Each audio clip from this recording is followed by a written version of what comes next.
Alrighty. So Trotskyism is Trotskyism is really founded on, in some sense, on it's a response to three phenomena. The bankruptcy of social democracy and the Second International, the bureaucratic degeneration of the Comintern and of the Soviet Union with Stalinism, and with the advent of fascism in Germany. Let me think of how to phrase this. In the 1920s, right, Trotsky criticizes Stalinism on the basis that it is centrist. It is revolutionary subjectively, but objectively it is counter-revolutionary. It is reformist, right? In the 1930s, Trotsky takes on a different approach where he understands social democracy and Stalinism to be reformist, and then Trotskyism in some sense being revolutionist. In contrast, how Trotsky defines this period in the 1930s is he starts off the piece that we read this week called the Death Agony of Capitalism. There's like three different titles here, I believe. One of them is the Transitional Program. The other one is the Death Agony of Capitalism and the Task of the Fourth International. And then I guess the subtitle here was that the mobilization of the masses around traditional demands to prepare the conquest of power. So Trotsky basically describes this decade as a period of the crisis of revolutionary leadership, where Trotsky begins this essay with a quote that I want to read in full, just because I think it is a pretty insightful quote, which is, "I'll talk to the effect that historical conditions." Let me back up and say, so Trotsky's whole recognition of this period is that, objectively they're living in a revolutionary time. That objectively conditions are there. The world is more than ripe for revolution because they're living in, once again, the death agony of capitalism, right? They're living at, in some sense, the pinnacle of imperialism. And, Lenin's critical insight was, if imperialism is the high stage of capitalism, then it is also the high stage for the class struggle revolution. So Trotsky takes up that idea where it's like, yes, we're like objectively we are in a deeply revolutionary time. The problem, however, is with subjectivity, or specifically a crisis of revolutionary leadership. It's a crisis. It's not just a crisis of parties; it's a crisis of how leadership is being taken up at this time. So Trotsky has a quote, or Trotsky's quote to basically describe this time is this. So he says, "I'll talk to the effect that historical conditions have not yet ripened for socialism is a product of ignorance or conscious deception. The objective prerequisites for the proletarian revolution have not only ripened, they have begun to somewhat rotten. Without a socialist revolution in the next historical period, at that, a catastrophe threatens the whole culture of mankind. The turn is now to the proletariat, i.e., chiefly its revolutionary vanguard. The historical crisis of mankind is reduced to the crisis of revolutionary leadership." So this is how Trotsky is defining his own time period, right? When he talks about this being a crisis of revolutionary leadership, what does he talk about? He's talking about, in some sense, three tendencies, right? He's talking about social democracy as kind of a reformist tendency within the workers' movement. He's talking about Stalinism, which is kind of this he's talking about social democracy, which is kind of this reformist tendency within the workers' movement. It's described with, you can describe it by this position is being taken up by what Lenin would call the labor aristocracy, or those who are the most wealthiest in the trade unions, or those who kind of engage in kind of the trade union leadership. You have this kind of labor aristocracy, which is supportive of bourgeois nationalism and kind of the imperialism that is going on at this time, right? Social democracy really speaks to the bankruptcy of the Second International, which, if people remember, in 1914, it is what Luxembourg called a stinking corpse all the way back in 1914, right? It has continued to, in some sense, rot and stink, all the way up to the period of 1933, 4, 5, 6, 7, 910, right, or not, 40, right? Then so that's one tendency you have in the workers' movement.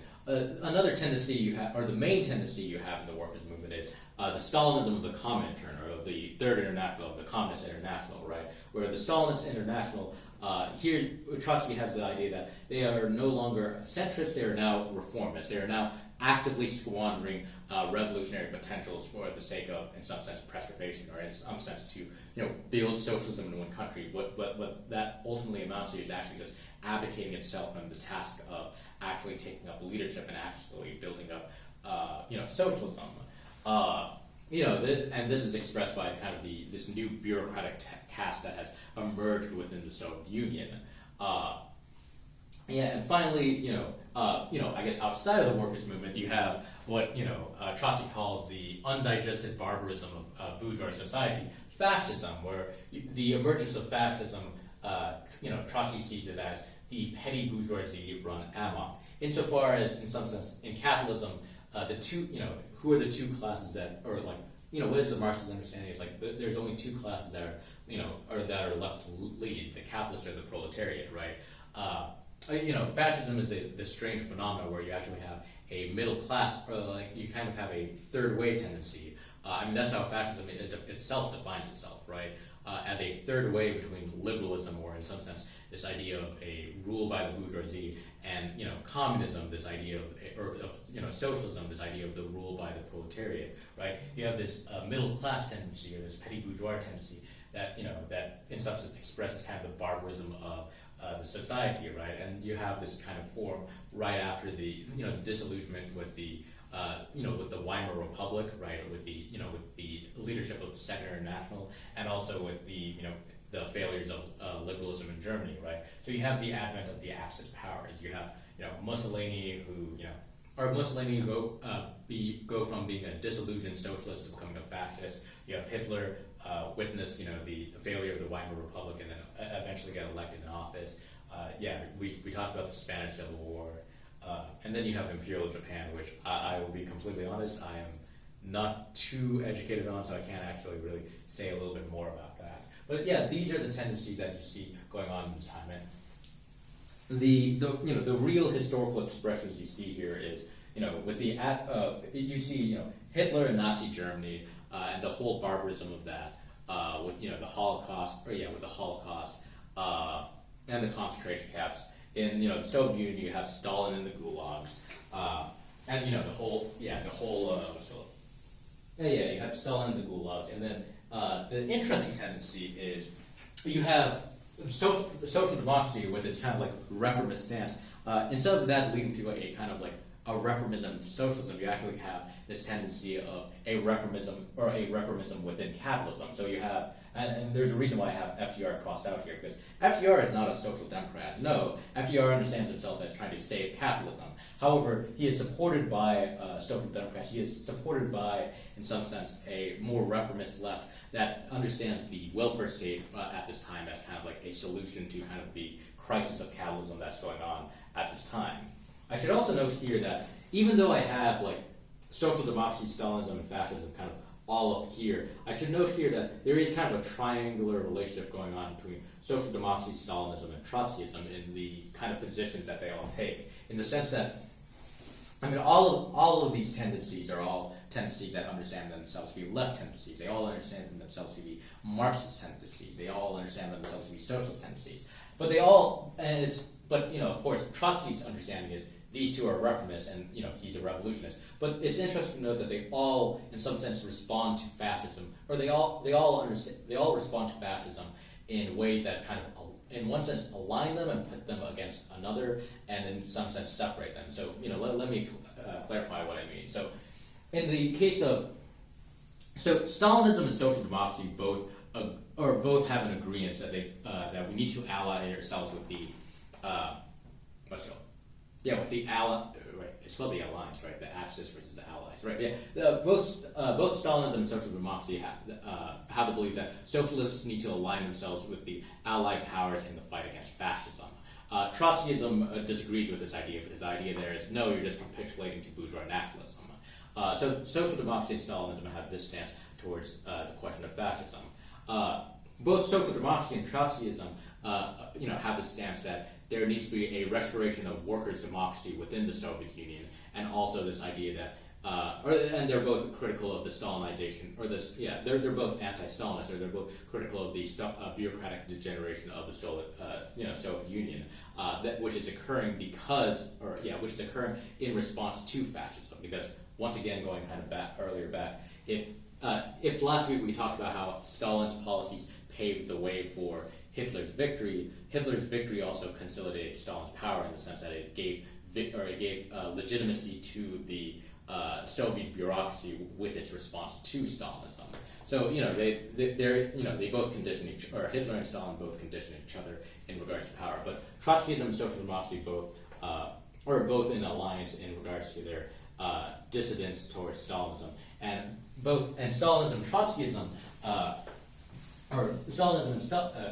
both Trotskyism and Stalinism are in alliance with this question regarding the Soviet Union, where both of them, Trotskyism has a much more critical support of the Soviet Union, but both of them believe that the Soviet Union, the world's first worker state, needs to be defended against, the threat of fascism and against imperialist pressures on the Soviet Union. So do folks see kind of the triangular relationship going on between these three? Let me think here, what to discuss. All right, let me just click on the screen. So right now I've kind of been, wavering over the text a little bit. So I'm going to just touch a little bit on the text, or just talk a little bit about what's going on in the text that we read this week, or what Trotsky's talking about, right? How is he talking about this crisis of revolutionary leadership? What is he suggesting? What is he proposing? Kind of as a response to this, is what he's proposing during this time is the creation of transitional demands. And what is the idea of a transitional demand? It's so within the Second International, there was this whole idea of the minimum versus the maximum program, where the maximum program would be full socialist revolution, whereas the minimum program would be this idea of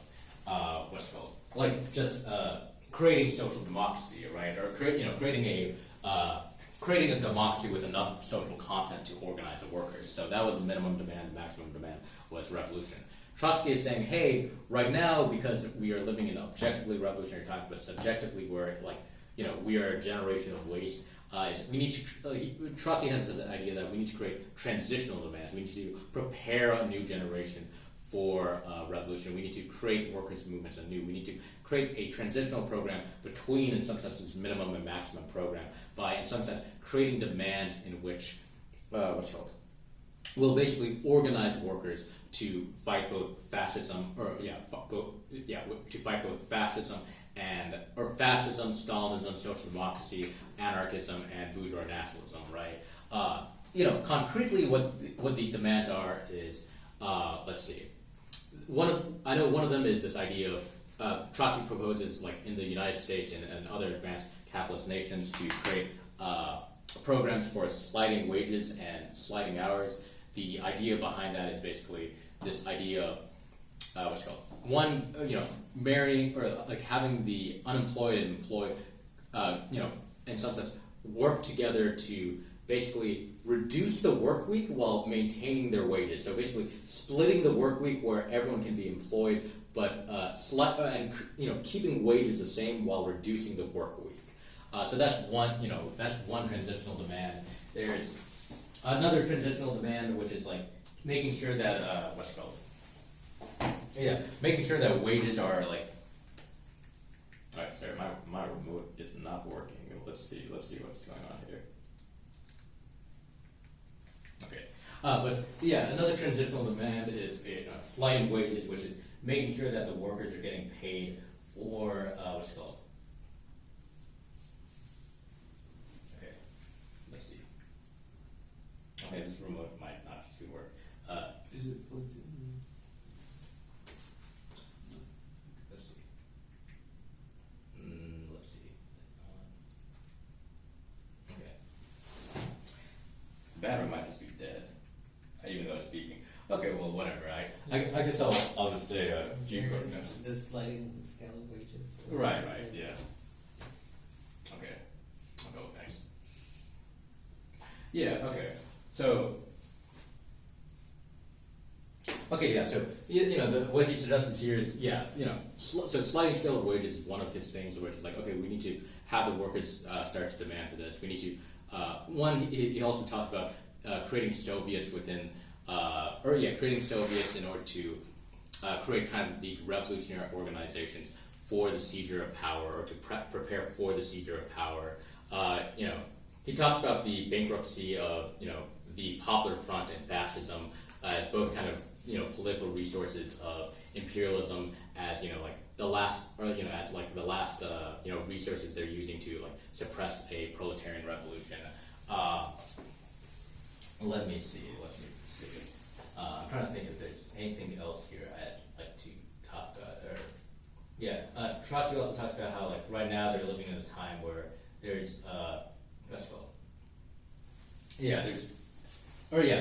right now they're living in a time where, like, once again, objectively, they're in a revolutionary moment. There's the Great Depression going on during this time.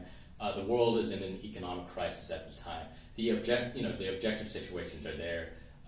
Once again, Trotsky also talked about like remilitarizing the trade unions because the trade unions themselves have become, conciliatory towards like the state.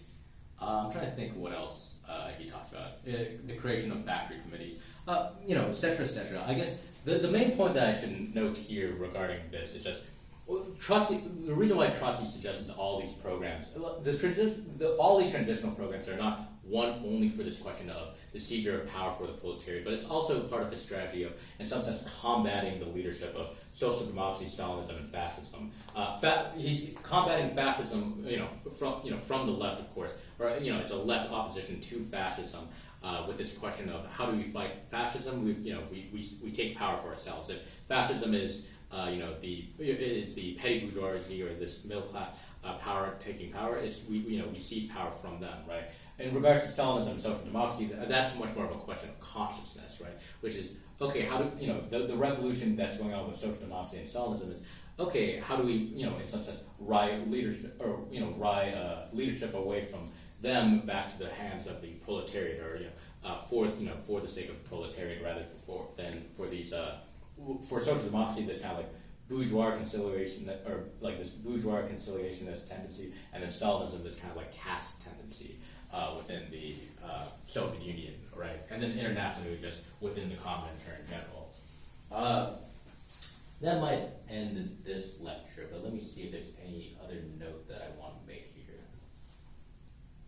Okay, yeah. Trotsky also makes a note of, creating a dictatorship of the proletariat backed with peasantry, and Trotsky really hammering out that formula. And then at the end he really hammers home this idea of the necessity of the Fourth International. Let's see.